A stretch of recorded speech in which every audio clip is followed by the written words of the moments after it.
Now, when I explain environmental justice, I look at the terms justice, the environment, and together environmental justice. First, I'm going to talk about justice, and then I'll talk about the environment and how I sort of view them working together. Next slide, please. So here's this guy. This is Aristotle, and 2,000 years ago, he defined what was, then written about as the most fundamental principle of justice. And he said something that was very interesting. He says equals should be treated equally and unequals unequally. Now, let that sit with you for a bit, and I could say it a different way, and it'd probably make more sense. In a sense, it's Aristotle is saying here is that if folks are on a different footing, or if people are in a different position, it does us no good to treat them exactly the same. It's a basic principle of justice and equity, meaning that you have to disproportionately, whether it's fund or prioritize those that have a lower standing, understandably so. So the second quote covers that when it says justice is sort of proportion. That which is just then is that which is proportionate. So when you have disproportionate sort of things going on in a community or in life, that basic premise is that it's unjust, and so we always strive to become more proportionate. And so this is Aristotle, and he said this 2,000 years ago. Next slide. But the governor in his State of the State address in 2012 shared the same quote, and he said equals should be treated equally and unequals unequally. He quoted Aristotle, and the governor was making this point because he had an initiative coming before him that he wanted to promote called the local control funding formula. And the basic essence of that initiative was to identify those areas of the state, specifically schools, that had what he considered to be vulnerable populations, those who don't speak English, those that are poor, and or those that are in the foster care service.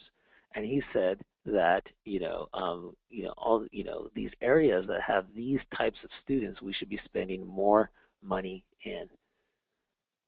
And so what he did was he used this basic principle that Aristotle pointed out to sort of hammer home that point. So many of you are from California, I assume, and if you ever go to a classroom in, say, Compton, California versus Piedmont in the Bay Area, there's clearly a difference. And so this basic fundamental principle of justice has been playing out with respect to education for the governor here.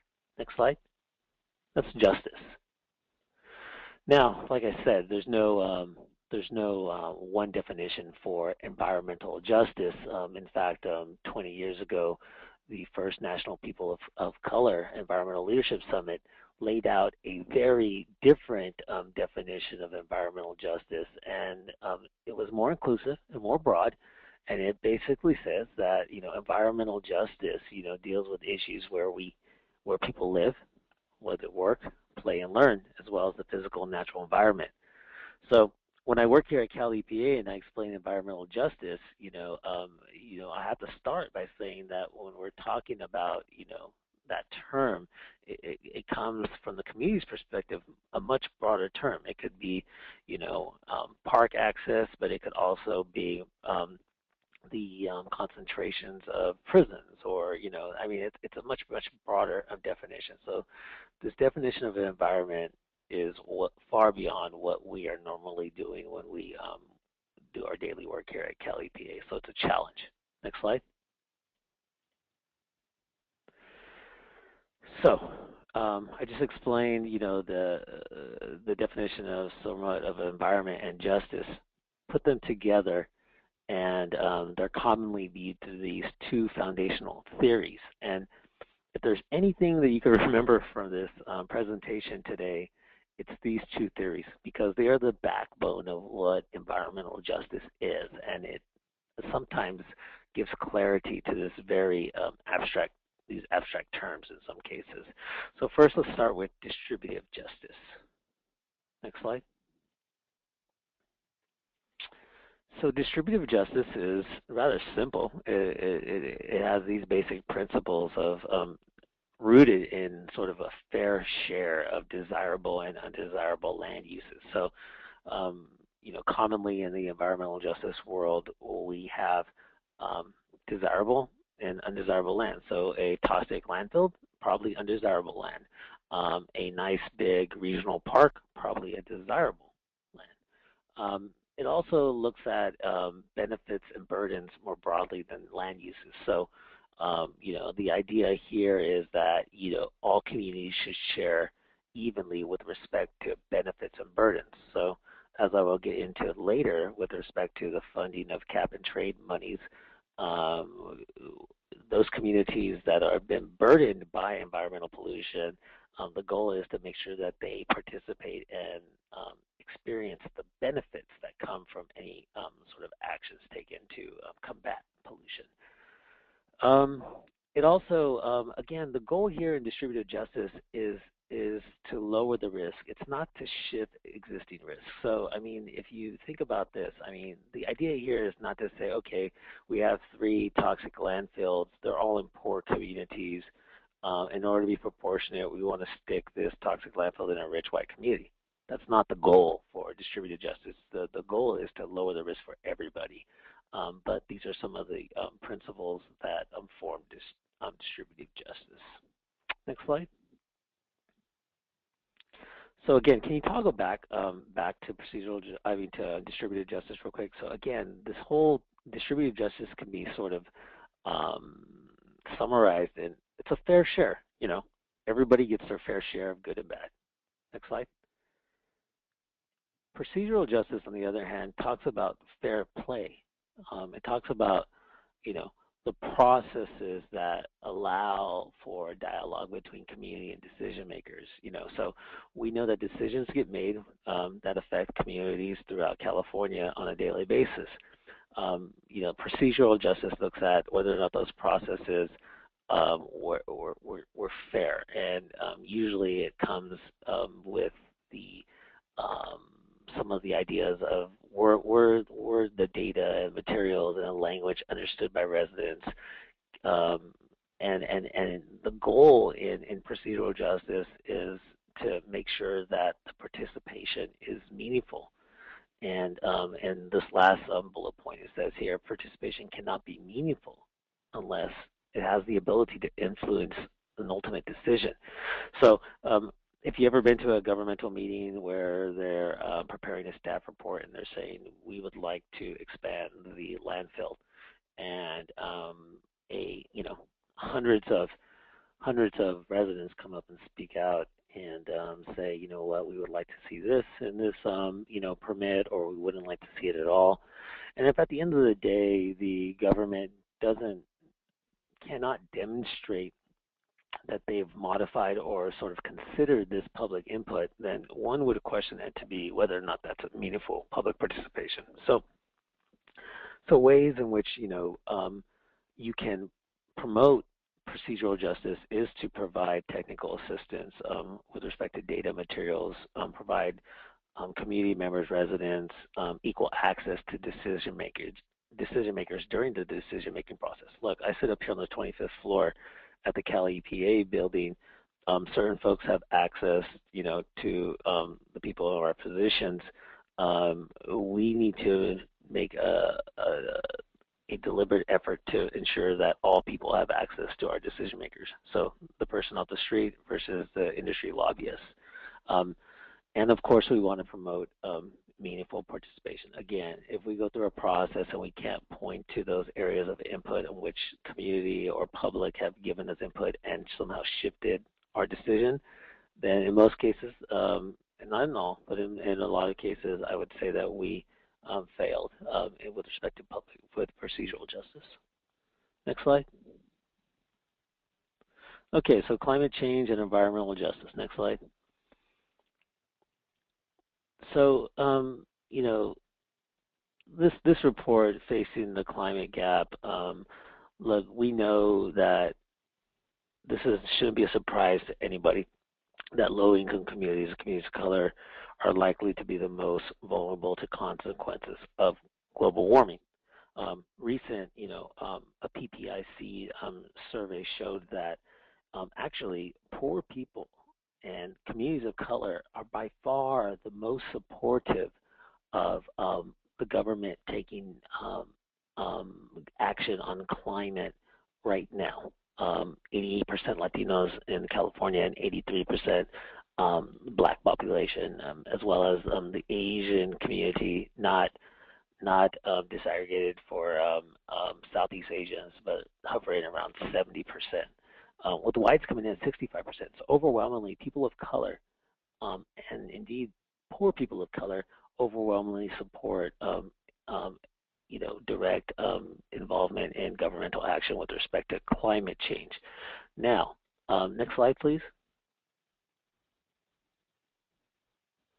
Now, that's a problem because, now I say those figures, but I want to make sure that I'm very clear with this group in the sense that while 88% may support government involvement with respect to climate change, we still have a very, very huge problem, and that is connecting the daily lives of those low-income communities of color, their daily impacts to climate change.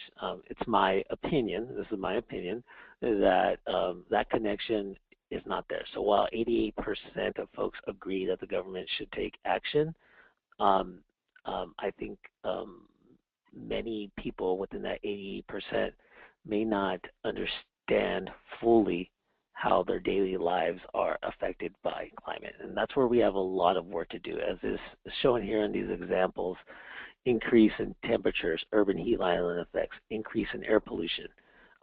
These are things that directly impact communities on a daily basis. And so while many communities are linking their kid having asthma and not being able to go to school to the air pollution, it's my sort of opinion that many people in low-income communities and communities of color are not making that connection to then climate and the broader issue of climate. And I think in order to make those figures real, that 88% real, I think we're going to have to work, all of us who are working in communities with respect to climate and environmental justice, to connect the two. And so that's what's showing here. Here we have Central Valley in drought. I'm from the Central Valley, where 2 million people cannot drink their water. And water was already a priority, but now with the drought, it's even more of a priority. And now that tap water is now drying up, and people who have wells are not having water in their wells. And so there are whole communities without water right now. It's a direct impact to them right now with respect to water. Making that tie-in to climate change is something that needs to occur or needs to happen in order for us to really harness the power of that 88% that feels that we should be taking action on climate change. But there are some real examples of how the climate is impacting people now, and I feel that there's just a whole lot of education that needs to be going into this specific slide. Next slide. Okay, so this next section is going to talk about Senate Bill 535 that was authored by Senator Kevin De Leon out of Los Angeles, and Kellen BioScreen is a screening tool that I'll mention here. So next slide. So many of you know that in around 10 years ago, California passed Assembly Bill 32, which, broadly speaking, set forth laws that gave the state the ability to pass regulations and institute programs that would reduce greenhouse gases here in the state of California. Shortly thereafter, well, not shortly thereafter, in 2011, Senate Bill 535 was passed. Actually, it was 2012. Senate Bill 535 passed, and it said that, well, let me, for those of you who may not be familiar with California politics, let me just fully explain this. Under AB 32, one of the programs that was started and developed was the cap and trade program. And I will not explain cap and trade, but essentially the premise is that we institute a cap on facilities and sectors of the industry that emit greenhouse gases, and they are able to buy credits if they cannot maintain that cap and trade them. And so what we have is a system that is buying and trading these carbon offsets, and that is going into a pot of money for the state, and it's called the Greenhouse Gas Reduction Fund. And so right now we have, I think, around $832 million in that fund that we are spending this year. Now, Senator De Leon in 2012 passed SB 535 that required that of that money, that pot of money, that at least 25% of that money has to benefit what he's calling disadvantaged communities. And we'll get into that, but if you could right now let that sit as a proxy for basically poor communities of color that are polluted. That's what he intended to do. So 10% of the actual dollars have to go into the community, and 25% must be spent on projects that are located that benefit the communities. So we use a tool called CalEnviroScreen. It's a screening methodology that identifies disadvantaged communities that the funds will be directed to. So next slide will hopefully, can I get the next slide, please? Everybody there. So in order to implement, the senator's wish to direct all this money to disadvantaged communities, we needed a way to identify communities throughout the state. And it just so happened that CalEPA and the Office of Environmental Health Hazard Assessment, that's OEHA for short, had been working on a tool called CalEnviroScreen, and it took this basic definition that you see on your screen right now. And if you look at the red highlighted text, they took those texts and sort of tried to fill in data behind those texts. So we looked for data with respect to exposures. We looked for data with respect to public health, through emissions, through socioeconomic factors, and sensitive populations. And let me tell you why this is important, this effort, because for years, for decades, people in the environmental justice communities have been asking one question, and they're saying, who is looking at the multiple pollution sources in my community? Who is looking at how we as poor communities are able to deal with that pollution, our political power, our resources to get technical assistance, our ability to even attend a meeting? Who's looking at that whole picture? And so CalEPA and OEHA set on a path to try to answer that question through CalEnviroScreen. So these are some of the factors that we took into consideration. Next slide.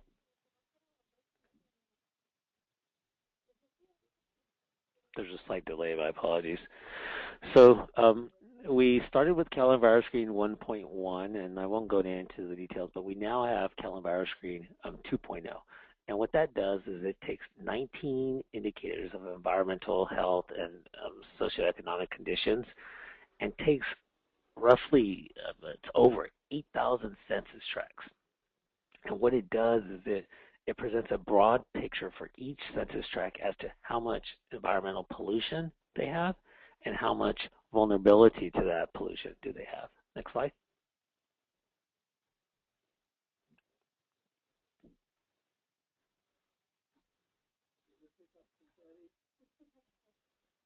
It's slow. And so the tool breaks down, as I mentioned, there's 19 indicators, and it breaks down into these big buckets of burden of pollution and vulnerability or population characteristics. So we know that the elderly and young children are more susceptible and are harmed more by pollution. We know that people's asthma condition are exacerbated by pollution. We know that low birth weights in some ways are related to pollution. And we also know that other things and socioeconomic factors are related. We know that if you're poor, it may prevent you from, dealing with pollution in a way that a rich person may have to deal with it. So we have all these indicators, and I think it's on the next slide that we have a list of these indicators. But essentially, we're looking at, again, pollution burden and population characteristics. So here you see a list of all the indicators that we included. And so On the left-hand side, we have all those indicators in an exposure category that we know have a potential pathway to exposure. So many of these are air indicators, but some of them are, deal with pesticides as well as drinking water. Environmental effects. These are earlier I mentioned those things that are not necessarily desirable. They're undesirable um, uses, and so these things like cleanup sites. These are contaminated sites. Areas that have a high concentration of underground storage tanks that used to hold fuels, impaired water bodies. If you live in the San Francisco Bay, it's an impaired water body, meaning that it has a certain amount of chemicals and pollution in it that the federal government has deemed it to be an impaired water body. Solid waste sites are basically your trash sites and hazardous waste facilities and generators, those areas that are dealing with some of our most toxic waste.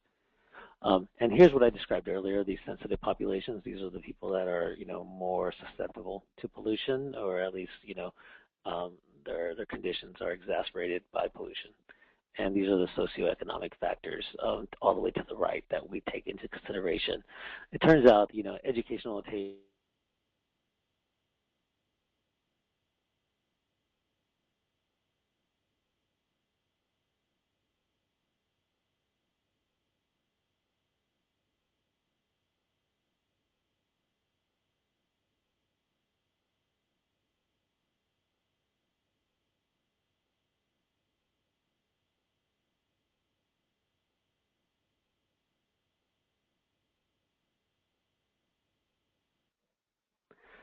I'm going to try to get through the rest of this presentation quickly because I'm sure I'll have questions. I'm going through, normally I would do this presentation, well, not all of this, but it would take like an hour at least.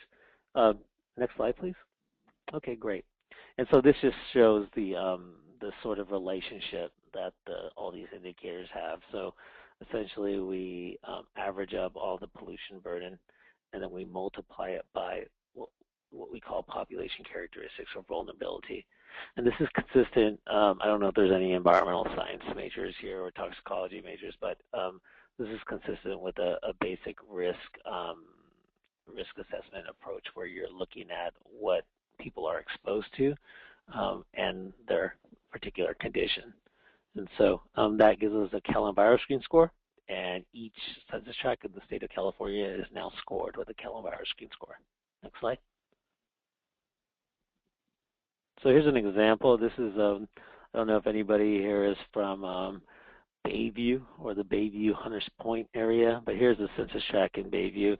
And, it tells the story that I think many in the community already knew, but now it is documented by the state, and we're looking at everything together. So for the doesn't have a big ozone and particulate matter problem, they do have a high diesel problem. So there's a lot of diesel pollution in that area. They have a large concentration of contaminated sites as well as groundwater threats, and they looks like they either generate or transport or dispose of a lot of hazardous waste there. And the bay is here, as indicated here.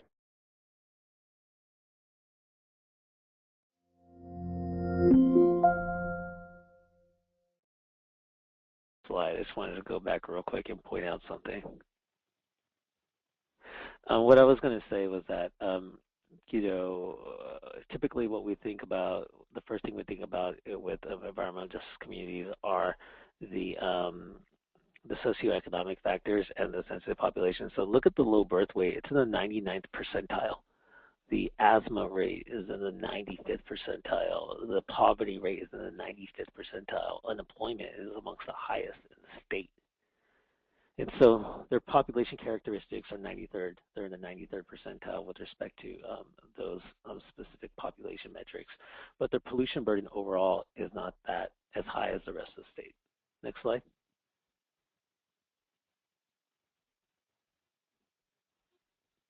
And so for those of you that are familiar with the LA and Inland Empire area, this will not be surprising to you. But Here is a sort of snapshot of what the scores look like. You could go online and look at your census tract that you're at right now or the community that you'll be working in. But essentially you have the Port of LA and moving into South Central LA and LA proper as being a highly impacted area with respect to pollution and vulnerability. And then it tails off into the San Bernardino area. And if you're familiar with the makeup of how we ship goods in this country, like a quarter of everything that we buy comes through the Port of Long Beach in LA down here, and it gets shipped off to the rest of the nation through San Bernardino. And here we have a lot of warehouses in San Bernardino and Ontario and all that area. And so it kind of resembles, our problems with air pollution, but it also shows us where those areas of high pollution burden and high, really poverty, unemployment, low education, and stuff like that. Next slide. So another take-home message, a lot of people think race isn't an issue anymore. They think that we should sort of not, it's not a problem. And I use this slide to point out the fact that race is still a very good indicator of how polluted or vulnerable your community is. And so here's the average scores by race and ethnicity. And as you can see, 1 in 3 Hispanics or Latinos, one in every 3 live in the top 20% community, meaning the most impacted areas of the state, as opposed to 1 in 14 with whites.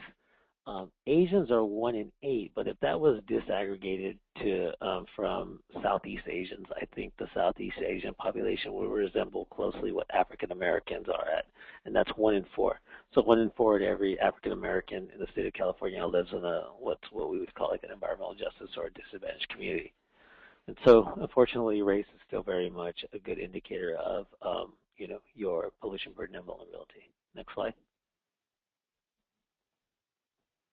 And this is how it breaks down by decile. So as you can see here, in the cleaner, in the most impacted communities here, you have a large population of Latinos in the pink here. But if you go all the way to the left and you look at the least polluted and the least vulnerable communities, you'll see that we have a higher proportion of whites and other people. But so the story here is that the Latino population here on decile 1 is 3%. It's overly represented in impacted communities and underrepresented in cleaner communities. Next slide. So local responses to climate change and environmental justice. Next slide. So you guys will be out in the field, presumably. You guys are trying to link this issue of community-based work with climate change, and we're just highlighting here an Oakland case study where they took on Oakland's energy and climate action plan, and it was a broad group of organizations that included labor and business and social justice organizations.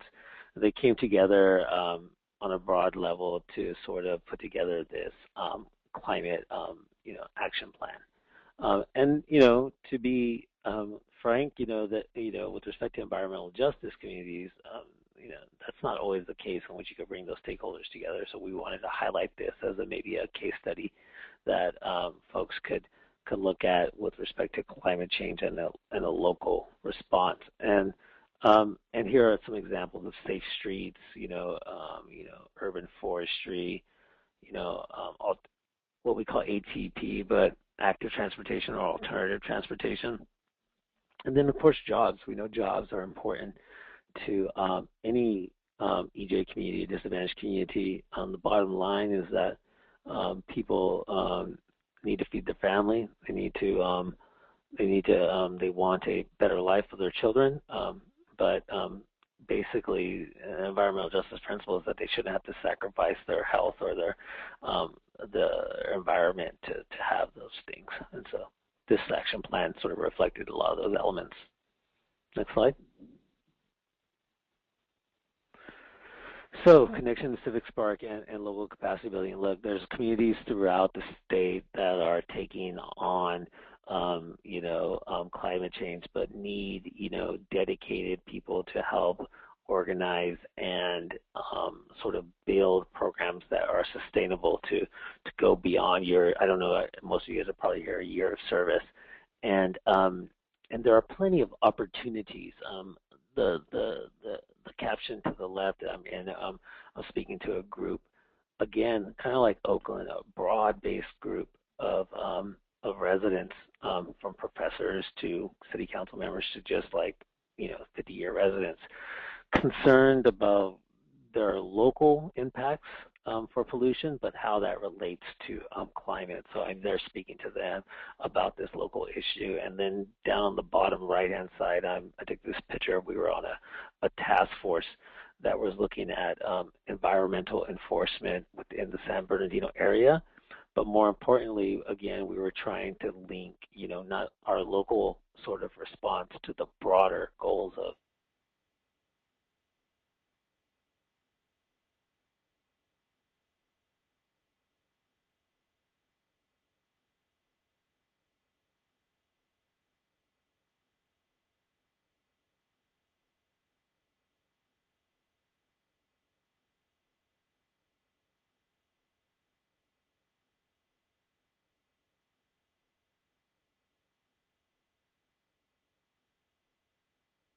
Slide. And so here's my contact information. This is my first time doing, I'm actually at a colleague's desk right now and and on the phone, and this is my first time doing this like this. But here's my contact information. For those of you who have any sort of follow-up, the CalEPA screen tool is online, so I would encourage you all to look at that, look where you're at, see if your assumptions about your area that you're working in relate to what you're seeing in the data. And with that, maybe, I don't know if there's time for questions, but I would love to hear some questions.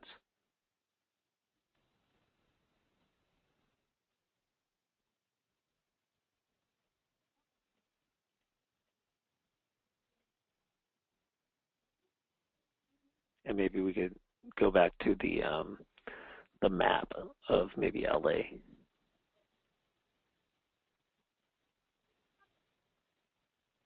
So do we have a way to get questions?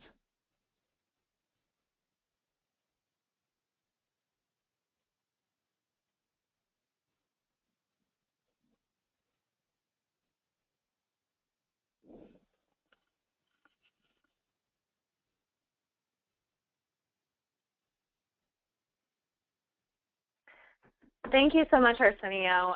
That was a wonderful presentation, and hopefully I have the right map up. I don't know if you were thinking about this one instead. The color one may be more helpful. Yeah, just to get perspective. Yeah. Excellent. And right now we don't have any questions, but some are coming in. So give me one second. It looks like we have one. How do they determine cutoff for cap and trade of what is disadvantaged? I think that's a loaded question, and that came from Ginny Woods, so that makes sense. It came from where? Ginny Woods from one of our LGC staff. So. Okay, yeah, no, I mean that's something for those of you who are not closely following on this. We're about to make a decision on, for the purposes of Senate Bill 535, where do we draw that line? Where do we say the top 20 or the top 25 or the top 10% of these communities are deemed to be disadvantaged? And it's something that we were supposed to release a few weeks ago, and for the broader context, why that's important, again, is because over $250 million is going to be directed to benefit these communities. So a lot of people who have projects from, basic, urban forestry projects to wetland projects to weatherization of homes that are important to disadvantaged communities, everybody's very interested in knowing whether or not they qualify for that 25% set aside in disadvantaged communities. So the answer to your question is that by the end of the month, we will be releasing maps that identify a method and a percentage threshold to how we identified disadvantaged communities for the purposes of Senate Bill 535. My boss, the secretary, and I have been, we have drafted a memo of which we made a decision, and that would be released at the end of the month. That's great to hear. Just a follow-up question. This is coming from our San Francisco team who says, whose burden is it to do something with that number, with the CalEPA EnviroScreen number? Are certain groups required to take this into account? I'm sorry, what was the last question? I mean, what was are there certain groups that are required to take this into account, or certain projects that have to think about this? No, that's a very good question. For the most part, when we selected the indicators, we selected indicators at least on the environmental side. So if you could go back to the slide with the indicators, that may be helpful. You know, when we selected these indicators, we selected indicators that we had some control over. So, you know, we help in some ways deal with ozone, PM 2.5, diesel PM, pesticide use, drinking water now at CalEPA. All those things on the exposures and environmental effects side, we have a role in. And so in some way, we are expected to deal with that. Now, the other side is where obviously CalEPA doesn't, you know, CalEPA is not involved in educational attainment. And so this is where it presents a very interesting, you know, issue, is that, you know, because we've, you know, developed this tool, it is broadened our sort of collaboration with others, because we know if we handle our side, the left side of the two left columns, we may not be affecting the score if we can't deal with the right side. And so we're forming partnerships with other folks and looking at ways in which our environmental regulations can impact, you know, unemployment and poverty, not linguistic isolation really, but asthma for sure. Looking at ways in which we can collaborate with those folks who are in charge of the right-hand side. I forgot to mention one thing. One, that this is a relative ranking, so no matter what, there will always be red areas in the state as deemed to be our most polluted and most vulnerable. And so I don't know if that makes sense to folks, but you know, it's not an absolute sort of metric. And in order to do that, you would have to look at the Excel sheet and look at like the ozone concentration year by year to develop trends or document, you know, sort of how we are doing. But we still think that it is useful in prioritizing our work. So let me give you an example of that. We feel it's our responsibility to lower these things in the extremely most disadvantaged communities. So the first thing I did after we developed this tool is we formed a we call it a cross-agency enforcement unit that included a lot of those things: air, water, pesticides, toxics, and solid waste and hazardous waste. And we formed an enforcement unit to go to these targeted communities to ensure that, at least at the very least, that you know, the folks that were operating and with permission in these communities were at least following the law, and they weren't exasperating the pollution load in these communities. And you know, and on a more long-term area, we'll be looking at these, you know, with respect to regulations to see what we could do to reduce these things. So the short answer is we're responsible for the two left-hand side ones, and other folks are responsible for the right-hand side. And it's because it's a relative ranking. You won't necessarily, you can't just look at, you know, the CalEPA score and say, oh, I want a lower score because it's a relative ranking. But I would say that we're responsible for the left-hand side. Excellent. And I think that we have time for one last question, and this is coming from our team up in the North Coast, and they are asking, why do you see the need for education in disadvantaged communities when you mentioned earlier 88% of those communities often support climate change government action? Oh, yeah, no, that's a good question. Because, you know, and you have to refer you to the PPIC survey that said They said they agree with it. One, all right, so there's two answers to that. One, there's a difference between agreeing with something and expecting it. That's the first thing. So, and I think in order to expect government interaction with climate change, I think you have to understand it. So let me give you an example of this. If you talk, I mean, if you do some field work with communities and you talk to communities about, just ask them, what's carbon? What's greenhouse gas reductions? I mean, what are greenhouse gases? What is climate change? What's global warming? Just ask anybody on the street that, and then, get your results in. And, overwhelmingly in the communities, at least that I visit, according to these maps, I get, some of the responses that I get are predictable in that, oh, well, we have, higher sea level rise and maybe some, um, you know, polar, melting ice caps and, those sort of things. But there is a disconnect, I should say. I mean, all those things melt. If you live in the middle of California, or I mean, on the North Coast, this isn't an issue. But like if you're in Redding, California, in the north, and you talk about sea level rise, you think of that as a coastal issue, not necessarily your own. Um, Melting ice caps aren't necessarily around you, and so there's this disconnect to you having a local interaction with the effects of climate change. But we know, most of you know this if you've been involved in climate change, that, in areas like Redding or, inland in the Central Valley, that, if, the average temperature increases by a certain amount, that certain crops will not grow in the area.